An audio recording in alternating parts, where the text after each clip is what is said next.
ওরা চেতনার নামে ফেসিবাদ কায়েম করেছে। এখন আমরা দেখতে পাচ্ছি ধর্মের নামে ফেসিবাদ কায়েম হচ্ছে। পৃথিবীর যে কোনো দেশ তার বিপ্লব বলেন বলেন প্রথমে সে শ্রমিক এবং কৃষকের স্বার্থকে সে আগে নিশ্চিত করবে। এই বিপ্লবটা কতটা জনগণের সেটা শ্রমিক এবং কৃষক হচ্ছে তার মানদণ্ড। অভ্যুত্থানের পরপরে আপনি জানেন যে ডাটা এসছে শহীদদের, তার মধ্যে শ্রমিকরাই সংখ্যাগরিষ্ঠ, অথচ অভ্যুত্থানের পরের দিনও তাদেরকে গুলি খেতে হয়েছে। সুপ্রিয় দর্শক, দ্য কাভার স্টোরির ওপেন মাইক পর্বে আপনাদের স্বাগত জানাই। আজকে আমাদের সঙ্গে আছেন অতিথি নাহিদ হাসান নলেজ, যিনি কবি, লেখক এবং সংগঠক। আপনাকে আমন্ত্রণ নলেজ ভাই। ধন্যবাদ সাইদ ভাই। যেটা দিয়ে শুরু করি নলেজ ভাই, সেটা হলো যে সরকারের তো 1 বছর হলো। একটু যদি আমাদের দর্শকদের জন্য বলেন আপনার মূল্যায়ন, সরকার 1 বছরে তার সাফল্য ব্যর্থতা, কোথায় ভালো করলো, কোথায় আরো ভালো করতে পারতো। আমি সরকারের কাছে মানে এই অভ্যুত্থান, তো আমরা জানি যে এই অভ্যুত্থান একটা মানে একটা বেশ অবস্থার মধ্য দিয়ে কিছু প্রক্রিয়ার বাইরে গিয়ে ঘটনাটা ঘটেছে। তো এই অভ্যুত্থান আপনি খেয়াল করবেন যে বিএনপিকে বা অন্য কেউ যখন প্রোগ্রাম ডাকছেন সেই প্রোগ্রাম ফেল করতেছে। ইভেন 2023 সালের 28 অক্টোবর বিএনপির এত বিশাল যে সমাবেশ হলো, সে সমাবেশ আধা ঘন্টার মধ্যে ওই জায়গা শেষ হয়ে গেল। কেন? কারণটা তাদের নেতাদেরকে চেনা যাচ্ছে। এই নেতাদের কার কি ভেতরকার দোস্ত, মানে ভেতরকার ঘাটতি আছে, কোন জায়গায় ধরলে কাকে টাইট দেওয়া যাবে, এটা সরকার আগে থেকে জানে। তো ফলে চেনা মুখ দিয়ে আর এই অভ্যুত্থানটা ঘটেনি আসলে। তো এইটা না ঘটার কারণে মানে এর মধ্যে যে ফল আমরা আশা করি, হয়তো আমরা আকাশচুম্বী অনেক আশা আমাদের অনেকের ছিল যে এইটা হবে এইটা হবে, এইটা তো হয় আসলে যে মানুষ আশা দেয়। এই যে জীবন দান করলো মানুষজন, কিশোরেরা আবাবিল পাখির মতো। তো এইটার পরে আমাদের মধ্যে আশা ছিল যে হাসিনা যাবে, হাসিনা যাওয়ার পর আমরা এইটা চাই যে ঘাটতি। আমি একটা খুব বিখ্যাত কথা আছে যে আপনি আদব কার কাছে শিখবেন? বেয়াদবের কাছে। তার মানে হাসিনা যে দুর্যোগগুলো আমাদের সামনে হাজির করেছিল, তো আমরা ভাবছি এই দুর্যোগগুলো থাকবে না। কিন্তু আমরা কি দেখতে পাচ্ছি যে ওরা চেতনার নামে ফেসিবাদ কায়েম করেছে। এখন আমরা দেখতে পাচ্ছি ধর্মের নামে ফেসিবাদ কায়েম হচ্ছে। এখন এইটা হচ্ছে যে কোনো ঘটনা, আপনি ফরাসি বিপ্লবের মধ্যে দেখবেন যে তার 4 বছর পর্যন্ত তাকে সময় লেগেছে। ইভেন মুক্তিযুদ্ধের পরেও আমাদের অনেক দিন আমাদের ভুগতে হয়েছে। তার মানে এই নয় যে সে মুক্তিযুদ্ধ ব্যর্থ বা ফরাসি বিপ্লব ব্যর্থ। এই অভ্যুত্থানে এই সরকারের যে সফলতা যদি বলি, আমি সফলতাটা প্রথমে বলতে চাই যে ধরেন জুলাই সনদের জন্য যে আমরা 23 দিন ব্যাপী বসা হলো, এর অনেকগুলো ব্যর্থতা আছে। ধরেন নারী প্রশ্ন, আপনার 52% হচ্ছে নারী, তার জন্য আপনি কোনো সিটের বরাদ্দই রাখেননি। ভয়াবহ কথা তো। মানে আমার কাছে মনে হচ্ছে আমরা কি নারীর পেট থেকে জন্ম নিয়েছি? মানে নারীর জন্যে এর সমস্ত রাজনৈতিক দলগুলো এখানে একমত হয়ে গেছে, তারা 10% দেবে না 5%, এরকমের সমস্যা। তারপরে হচ্ছে কৃষক প্রশ্ন। যে কোনো পৃথিবীর যে কোনো ইয়েতে আপনি একটা রাষ্ট্র দেন, আপনি চায়নার কথা বলেন, রাশিয়ার কথা বলেন। মানে রাশিয়ার উদাহরণটা এই কারণে একটু দিতে পারি।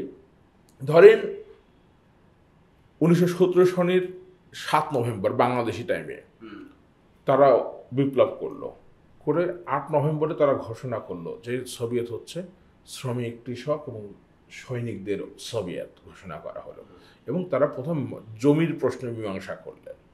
তো পৃথিবীর যে কোনো দেশ তার বিপ্লব বলেন বলেন প্রথমে সে শ্রমিক এবং কৃষকের স্বার্থকে সে আগে নিশ্চিত করবে। এটা দিয়ে আপনি একটা বিপ্লবের, সে যে প্রগতিশীল বিপ্লব প্রতিক্রিয়াশীল বিপ্লব হতে পারে।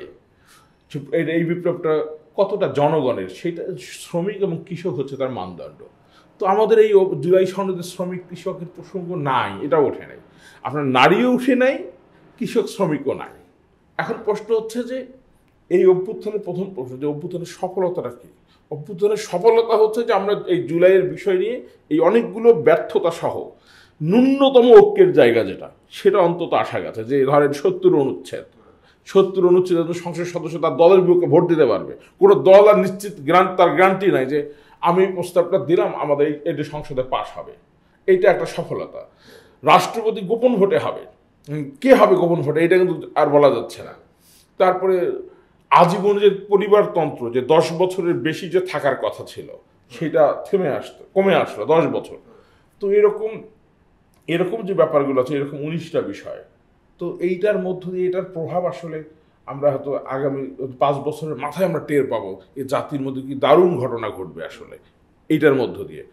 যে আপনাকে যদি অ্যাজিউম করতে বলি, আপনি আপনি কিরকম ভাবে অ্যাজিউম করেন যে সামনের নির্বাচিত সরকার এটাকে কিভাবে নিবে বলে আপনি মনে করেন সনদটাকে, সংবিধানে?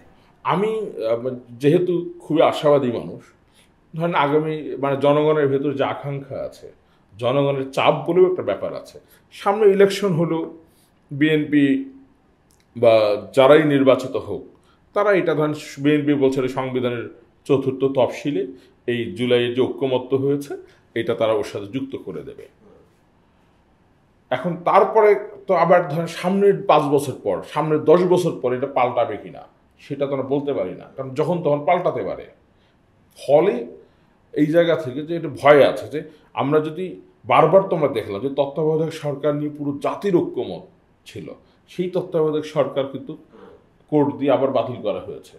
ফলে আর যাতে কেউ এটা বাতিল করতে না পারে সেই ব্যবস্থাটা রাখা, এটা রাখতে হবে। একটু ব্যক্তিগত প্রসঙ্গে আসি মনোজ ভাই, সেটা হলো যে আমরা একটা জিনিস দেখলাম যে অভ্যুত্থানের পরপরই কয়েক মাস পরে আপনার বিরুদ্ধে একটা মামলা হয়েছিল, তখন ডিজিটাল সিকিউরিটি অ্যাক্ট ছিল। একটু সংক্ষেপে বলবেন যে কেন ওই সময়ে মামলাটা হলো এবং মামলাটার এখন কি অবস্থা? ওইটা মূলত হয়েছে যে তোহা সাহেব তার একটা বক্তৃতায় একজন ব্যক্তিকে কতলের হুমকি দিয়েছিলেন। তো সেই হুমকি, তো এটা তো ধরেন রাষ্ট্রের মধ্যে এই হুমকি একজন আরেকজন হত্যার হুমকি দিতে পারে না। তো সেই জায়গা থেকে তোহা সাহেবের সেই যে পোস্টটা আমি স্ক্রিনশট দিয়ে বলছিলাম যে রাষ্ট্র একজন ব্যক্তি একজনকে হত্যার হুমকি দেয়, দিয়ে পোস্ট দেয়, তো রাষ্ট্র এখানে কি করে, এইটাকেই ধরেন ওখানে যারা এটার বিপক্ষে যারা ছিল আর কি, তারা মূলত এটাকে ব্যবহার করে একটা এলাকার মধ্যে একটা কেওয়াস সৃষ্টি করে, মিছিল মিটিংয়ের আয়োজন করে তারা ধরেন এটাকে ফোর্স করে থানায় তারা মামলাটা নেওয়ায়। তো এখন নতুন যে সাইবার সিকিউরিটি আইন হয়েছে, আইনের মধ্য দিয়ে ওর কেন্দ্রিক যে ধারাগুলো আছে এগুলো স্বয়ংক্রিয়ভাবে ওগুলো বন্ধ হয়ে গেছে। এখন ওখানে পেনাল করে 2টা ধারা যুক্ত করা আছে আর কি, কারণ ওই 2টাকে কোর্টে মোকাবিলা করতে হচ্ছে। একটা জিনিস দেখলাম তো যে অভ্যুত্থানের পরপরই অলমোস্ট 64টা জেলার বেশিরভাগ জেলায় শিল্পকলা একাডেমিগুলো আক্রমণের শিকার হয়েছে। তারপরে আমরা দেখলাম যে একটা উগ্রবাদী গোষ্ঠী বিভিন্ন জায়গায় শিল্প সংস্কৃতির বিভিন্ন আয়োজনকে বাধাগ্রস্ত করার চেষ্টা করেছে। এইসব বিষয়ে সরকারের ওভারঅল ভূমিকা কি? অনেক শিল্পীর কাছে আমরা শুনি যে তারা এখন তাদের কাজ কম, তেমন বেশি কাজ হচ্ছে না। এইটা একটা মূল্যবান কথা যে শিল্পীর কাজ নাই। আপনি কল্পনা করতে পারেন একটা দেশে অভ্যুত্থান ঘটলো, বিপ্লব ঘটলো, তারপরে শিল্পী সাহিত্যিকদের তো তখন কাজের জোয়ার আসার কথা, কারণ আপনি নতুন শিল্প নির্মাণ করবেন, নতুন এই জোয়ার যে আসবার কথা। আসলে এই কথাটা সারা দেশের যে শিল্পীদের কাজ নাই, কোনো সাংস্কৃতিক অনুষ্ঠান নাই, কেন নাই? এখন এই বছর ধরেন অভ্যুত্থানের বর্ষপূর্তি যে করা হলো, সেইটাকে কি আপনার কাছে কি মনে হয়েছে? এটা মনে হয়েছে যে মুজিব শতবর্ষ যেরকম করে উদযাপন হয়েছে ঠিক এটাও সেরকম করেই উদযাপন হলো। মুজিব বর্ষের মতো করে যখন আপনি জুলাই অভ্যুত্থানের বর্ষ পালন করবেন, এখানে টাকা খরচের ব্যাপার আছে। আপনি যত টাকা খরচ হবে তত আপনার ভাই ব্রাদার একটা ব্যাপার তৈরি হচ্ছে। তাহলে তো কোনো পরিবর্তন হলো না। হ্যাঁ, আমরা একই রাইট। রকমের মধ্যে আমি সাংস্কৃতিক ক্ষেত্রে এই ব্যাপারটা, এবং এইটা আমি আপনার সাথে একমত যে অর্থাৎ যে জোশ লাগবে, অভ্যুত্থানকে ওন করার যে ব্যাপারটা লাগবে, এবং জনগণের গ্রামকে জানা, দেশটাকে জানা। একটা বিখ্যাত কথা আছে, কথাটা হচ্ছে আপনি যখন নিউ ইয়র্ক শহরে থাকবেন আপনার কাছে মনে হবে যে আপনি সারা দুনিয়ার অভিজ্ঞতা আপনার আছে। আপনি যখন ঢাকা শহরে থাকবেন মনে হবে যে সারা বাংলাদেশের অভিজ্ঞতা আপনার আছে। আসলে আছে তো কচু, কারণ এটা সম্ভব না।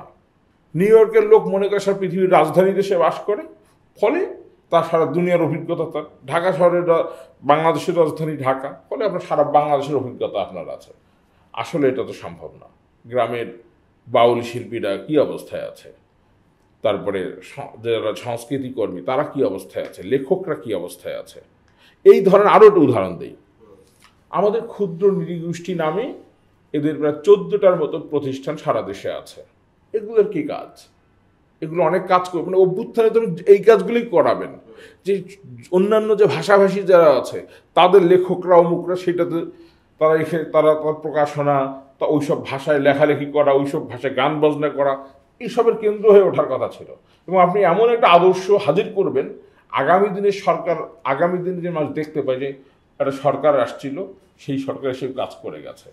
তো আমি এটা আমার এই সংস্কৃতি ক্ষেত্রে এই কাজটা, যে এটা কিছু হয়নি আসলে, এটা ধরেন আগেরই ধারাবাহিকতা। এটার জন্য কি আপনি এটাও মনে করেন কিনা, অনেকে বলে যে যেভাবে ডানপন্থার উত্থান হচ্ছে এবং ডানপন্থীদের প্রভাব সরকারের উপরে, এটা তো সংস্কৃতির পক্ষে হবে না, সেটাও কি সরকারকে কোনোভাবে বাধাগ্রস্ত করছে বলে মনে করেন? মানে এই কথাটার উত্তর আমি এক বাক্যে দেওয়াটা কঠিন। কারণটা হচ্ছে, যিনি সংস্কৃতি বিষয়ক উপদেষ্টা হবেন তাকে সেই কৌশলটা তাকে জানতে হবে। আমরা যখন ওনার নিয়োগের পরপর খুব ইনফ্লুয়েন্সার, সোশ্যাল মিডিয়া ইনফ্লুয়েন্সার কারো কারো তরফ থেকে তার ব্যাপারে বিশাল আপত্তির কথা শুনতে পেলাম, কিন্তু তারপরে সেই আপত্তি এখন কমে গেছে। তাইলে কি মানে উনি আসলে জনগণকে অ্যাপেস করছেন, নাকি উনি ওনার কারা তাকে তার বিরুদ্ধে দাঁড়াতে পারে তাদেরকে অ্যাপেস করার, যে ওইটাই দেখা যাচ্ছে। অর্থাৎ আপনি জনগণের বিষয়টা যখন আপনি জানবেন, যে জনগণ আপনি কীভাবে, যখন উনি যদি পুরো দেশব্যাপী যদি এই ভ্রমণ, এই ট্যুরটা দিতেন বা সমস্ত জায়গায় সবাইকে ডেকে এনে বলতে এই কাজ আমরা করে ফেলবো, এই কয়েকদিনের মধ্যেই কাজ করা সম্ভব। আমরা শেষ প্রশ্ন করি নলেজ ভাই, সেটা হলো যে আপনি তো একেবারে গ্রামে গঞ্জে থাকেন, সেখানে সাংগঠনিক কাজ করেন, গ্রামের মানুষরা এই অভ্যুত্থানকে কিভাবে দেখছে? আজকে 1 বছর পরে এসে তাদের জীবনেই বা অর্থবহ কোনো পরিবর্তন দেখতে পাচ্ছেন কিনা? গ্রামের আমরা কৃষকদের প্রশ্নটা প্রথম আমরা করব। কৃষক হয়তো রমজান মাসে দ্রব্যমূল্যের যে দাম স্থিতিশীল রাখা, এইটা হচ্ছে সরকারের সাফল্য। কিন্তু মানুষ কিন্তু অভ্যুত্থানের মধ্য দিয়ে তার হয়তো সাহস তৈরি হয়েছিল যে সে অমুক, যেমন ধরেন আগে যে টোলগুলো নেওয়া হতো রাস্তার মধ্যে, সেই টোলগুলো উঠে গেছে। আমি টোল নিয়েও দীর্ঘদিন লিখেছি যে রাস্তার মধ্যে টোল। কিন্তু আপনি জানেন যে 1793 সনে এখানে যে চিরস্থায়ী বন্দোবস্ত হয়, এর মধ্য দিয়ে 3টা জায়গার সেই চিরস্থায়ী বন্দোবস্ত কায়েম, একটা জমিতে, একটা হচ্ছে ঘাটে এবং একটা হচ্ছে হাটে। এখন জমি থেকে 1950 সনে একে ফজলুল হক শেরে বাংলার নেতৃত্বে মৌলানা ভাসানীর তার দীর্ঘদিনের যে লড়াই, 37 সালে মৌলানা ভাসানী কিন্তু এটার বিরুদ্ধে লড়াই দিয়েছেন, ফলে জমিদারি ব্যবস্থা জমি থেকে উঠে গেল। কিন্তু হাট এবং ঘাট থেকে কিন্তু উঠল না। আপনি চিলমারি থেকে রৌমারি নৌকায় যাবেন, ওই নৌকায় তেল খরচ হবে 3 লিটার, একটা শ্যালো নৌকায়। নৌকাটা হচ্ছে 150 জন লোক ওঠে সর্বোচ্চ, কিন্তু গড় আমরা ধরে নিলাম যে 100 জন লোক ওঠে 3 লিটার তেলে। তো একটা নৌকায় 100 জন লোক যাইতে ভাড়া নিচ্ছে এরা 100 টাকা। আবার ওই একই 3 লিটার তেল খরচ হচ্ছে একটা ভটভটিতে বা মাহিন্দ্রা যে গাড়িগুলো, ওখান থেকে কুড়িগ্রাম আসতেছে 3 লিটার তেল খরচ, কিন্তু 10 জন লোক মাত্র ওঠে, ভাড়া হচ্ছে 40 টাকা। একটা আশ্চর্য কথা না? তার মানে উল্টা নৌকার মধ্যে ভাড়া কম হওয়ার কথা, যেহেতু 100 জন লোক চলে এবং তেল একই খরচ হচ্ছে। তাহলে এখানে যদি 40 টাকা হয় 10 জন লোক, 100 জন লোক যখন উঠে ওখানে 4 টাকা ভাড়া হবে, কিন্তু ওখানে বাকি 96 টাকা কে খাচ্ছে? আপনি জানবেন জমিদারি আমলে জমিদার থেকে শুরু করে পর্যন্ত, রায়তের আগের পোস্ট পর্যন্ত জমিদারের যে লোকেরা থাকতো, 52টা স্তরে কৃষক যে খাজনা দিত, এই খাজনাটা ভাগ হতো। তো এখন এই ইজারাদারদের যে খাজনা 96 টাকা, সেই 96 টাকা এদের ভাগ হয়ে যাচ্ছে। এই হাট এবং ঘাট থেকে আপনি আজকেই খাজনা বন্ধ করে দেন, আপনার আওয়ামী লীগ বলেন, বিএনপি বলেন, জামাত বলেন, এরা লোক পাবে না। কারণ এই যে 96 টাকা, এই 96 টাকাই ভাগ হয়, হয়ে এদের দলীয় লোক তৈরি হয়, দলীয় গুন্ডামান্ডা তৈরি হয়, এদের তৈরি হয়। তো ফলে হাট ঘাটের যে মানুষকে, এবং আপনি যখন 4 টাকায় চিলমারি থেকে রৌমারি 4 টাকায় যেতে পারতেছেন, তখন কি হবে? আপনি সেতুর জন্য তখন আবেদন করবেন?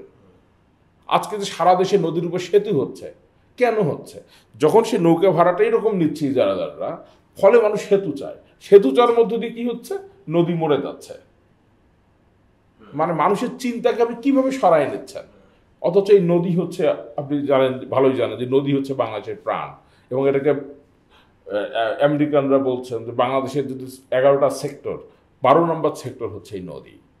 সেই নদীকে আমরা মেরে ফেললাম সেতু দিয়ে। তো দেখো ইজারার যে ব্যাপারটা, তো গ্রামের লোক এই হাট এবং ঘাটের যে ইজারা, আরও একটা আমাদের চিলমারিতে যে ইজারাটা, একটা বাঁশ 50 টাকার একটা বাঁশ আপনি হাটে বিক্রি করতে যাবেন, আপনাকে 8 টাকায় খাজনা নেবে। জামালপুরের বক্সিগঞ্জ বাজারে আপনি যাই কেনেন না কেন, বিক্রি করেন না কেন, 5% খাজনা আপনাকে দিতে হবে বক্সিগঞ্জ হাটে। 5% মানে আপনি যদি একটা গরু বিক্রি করতেছেন 1000 টাকায়, তাহলে তাকে আপনার 5% হলে 50 টাকা হয়। হ্যাঁ, 50 টাকা দিতে হচ্ছে। তো আপনাকেও দিতে হবে 50 টাকা, যিনি বিক্রি করে কিনবেন তাকেও 50 টাকা। তার মানে যে 10% আপনার খাজনা বাবদ যাচ্ছে। তাহলে একটা 1 লাখ টাকার একটা গরু আপনাকে 10,000 টাকা খাজনা দিতে হচ্ছে। ভয়াবহ খবর না এটা? তো কৃষকের এই যে টাকা, আপনি কৃষকের জন্য তাহলে কি করলেন? গ্রামের কৃষক, ফলে খারাপভাবে একটা কথা বলি, পাকিস্তান হওয়ার পরে আমাদের কৃষকরা জমি পেয়েছিলেন, শেরে বাংলা এবং মৌলানা ভাসানীর মতো নেতা ছিলেন বলে। এখন তো তাদের কৃতিত্ব যে মানুষ জমি পেয়েছিলেন। মুক্তিযুদ্ধের পরে আমাদের মানুষজন সরাসরি কিছু পায়নি, পরবর্তীতে মধ্যবিত্তরা চাকরি বাকরি পেয়েছে। কারণ যে পদগুলো তৈরি হয়েছে নতুন রাষ্ট্রের জন্য, সেখানে তারা চাকরি পেয়েছে। কিন্তু অভ্যুত্থানের পরে, জুলাইয়ের পরে, যদি এটাকে আপনি বড় চোখে দেখতে চান, তাহলে কৃষক কি পেলেন? শ্রমিকের মজুরি নিয়ে কি হলো? একটা গণতান্ত্রিক রাষ্ট্রের প্রথম কাজ হচ্ছে কৃষক এবং শ্রমিক। আপনার দেশে শিল্পায়ন কিভাবে হবে? শিল্পায়ন হওয়ার প্রধান শর্ত হচ্ছে জনগণের ভেতর ক্রয় ক্ষমতা বৃদ্ধি।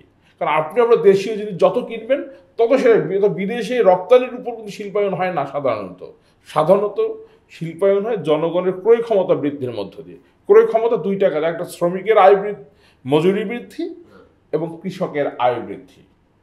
এখন মজুরি প্রশ্নে কোনো সমাধান হয়েছে না? আমরা তো বরং দেখছি যে মজুরির জন্য এখন জীবনও দিতে হচ্ছে। ইয়েস, অভ্যুত্থানের পরে আপনি জানেন যে ডাটা এসছে শহীদদের, তার মধ্যে শ্রমিকরাই সংখ্যাগরিষ্ঠ।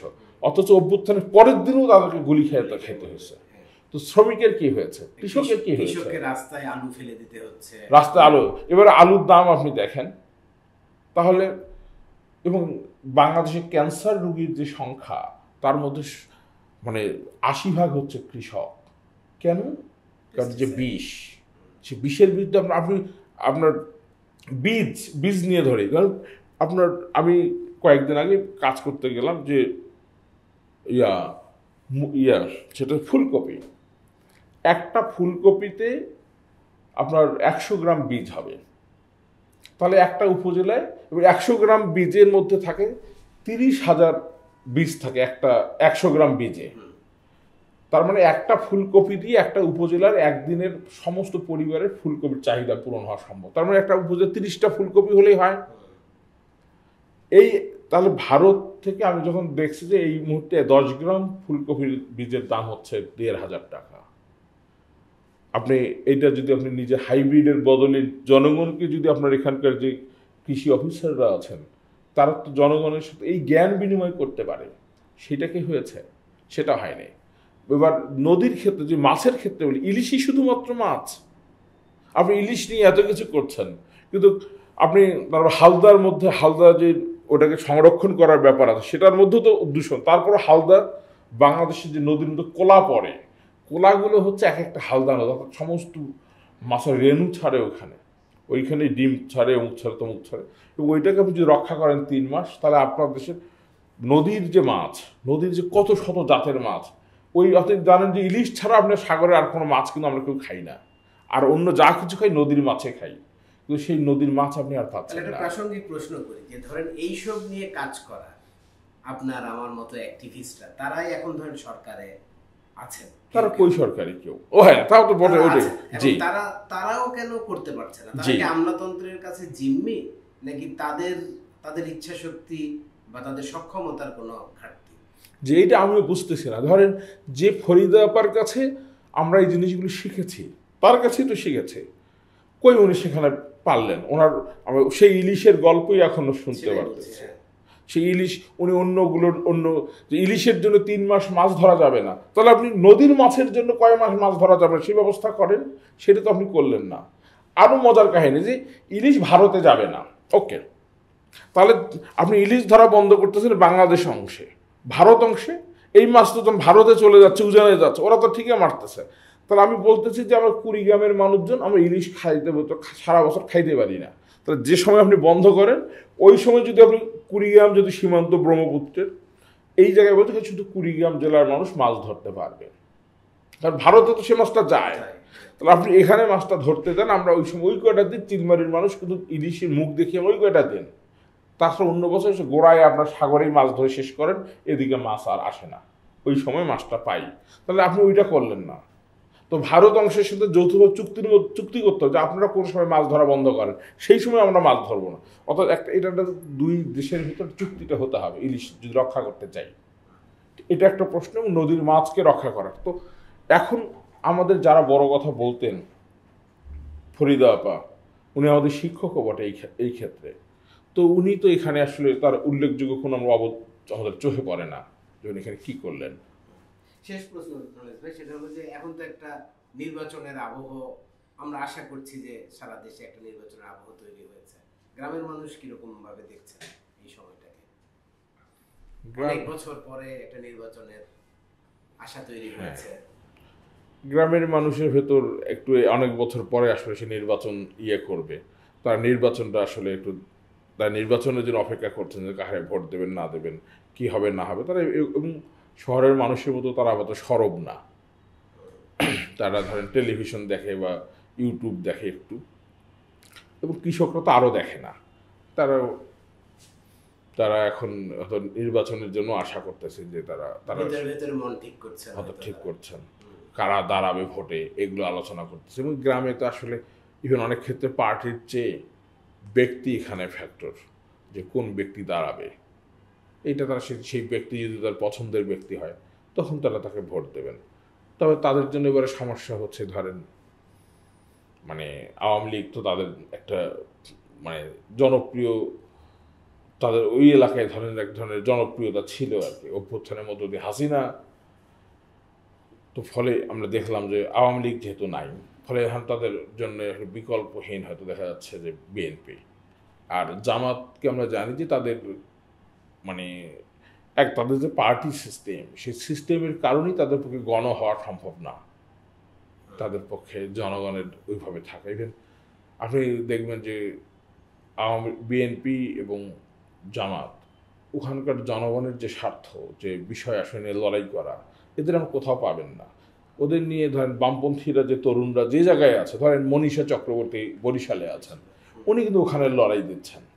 আমি এরকম আর বেশ কিছু তরুণকে জানি, হয়তো পার্টি হিসেবে তারা খুবই ছোট, কিন্তু ওই যে ব্যক্তিগুলো তাদের জনগণের পক্ষে থেকে লড়াই করেছে, সে তরুণগুলো জনগণের কাছে একটা ব্যাপার আছে যে ওই রুটি কে লিয়া কমিউনিস্ট পার্টি, আজাদি কে লিয়া লীগ বা কংগ্রেস, তো এখনও ওই অবস্থাটাই আছে। ওই এলাকার লোকের, স্থানীয় লোকের সংকট অমুক তমুক নিয়ে এই বামপন্থী তরুণরা তাদের পক্ষে দাঁড়াবে, তারাই কথা বলবে। কিন্তু ভোটের সময় তারা দেখে যে আওয়ামী লীগ বিএনপি, তারা এখন আওয়ামী লীগ নাই, ফলে যে তাদের কি কিছুটা ভালো কোথাও কোথাও করার তাহলে সম্ভাবনা আছে আওয়ামী লীগের অনুপস্থিতিতে? আওয়ামী লীগের অনুপস্থিতি আমার ধারণা জাতীয়বাদী ভালো করতে পারে, মানে এইটা আমরা ভাবি নাই। আপনার অঞ্চলে আমার মনে হয় আমি ওই অঞ্চলের কথা বলতে পারি, যে রংপুর অঞ্চলে মানে গত 10 বছরে জাতীয়বাদী যা করতে পারে নাই, এইবার তা করতে পারে। কারণ আওয়ামী লীগের যারা সমর্থক আছেন তাদেরকে তো আপনি নিষিদ্ধ করেন নাই, তাদের ভোটটা ওখানে যাবে। এবং ওই এলাকায় ধরেন কুড়িগ্রামে আওয়ামী লীগ সবকটা আসনে আওয়ামী লীগ শক্তিশালী, তো ফলে এবার তো তারা যেহেতু নাই, ফলে জাতীয় পার্টি সেকেন্ড হবে। আগে জাতীয় পার্টি প্রধান ছিল, পরে আওয়ামী লীগ ওখানে ঢুকে প্রধান হয়ে উঠছে, ফলে ওই জাতীয় পার্টি ভোটগুলো আবারও পাবে এবং ইভেন আরও বেশি পাবে, অনেক বেশি ভোট পেয়ে জাতীয় পার্টি ওই এলাকায় ফিরে আসার সম্ভাবনা আছে। আমরা যারা শহরের হিসাব নিকাশ করতেছি অনেক কিছু, দেখা যাচ্ছে সেই হিসাব নিকাশে উল্টে যেতে পারে। তবে জাতীয় পার্টির যে চরিত্র, তারা না আবার কারোর সাথে যোগ দেয় আর কি, সেটা হ্যাঁ, সে তো জাতীয় পার্টিকে ভালো মনে করতেছি না, তো ভালো করে আমরা জাতীয় পার্টির ক্যারেক্টার এটা নিয়েই তো একটা জাতীয় পার্টির, কারণ তাদের তো আবার বাঁচতেও হবে, তাদের বিরুদ্ধেও তো জি। ফ্যাসিবাদের সহযোগীর অভিযোগ আছে। জি। ওই বাঁচার জায়গা থেকে তারা কোনো দিকে চলেও যেতে পারে। চলে যেতে পারে। অনেক ধন্যবাদ নলেজ ভাই। হ্যাঁ। হ্যাঁ, দর্শক, দেখা হবে আবার পরের কোনো পর্বে। সেই পর্যন্ত ভালো থাকবেন।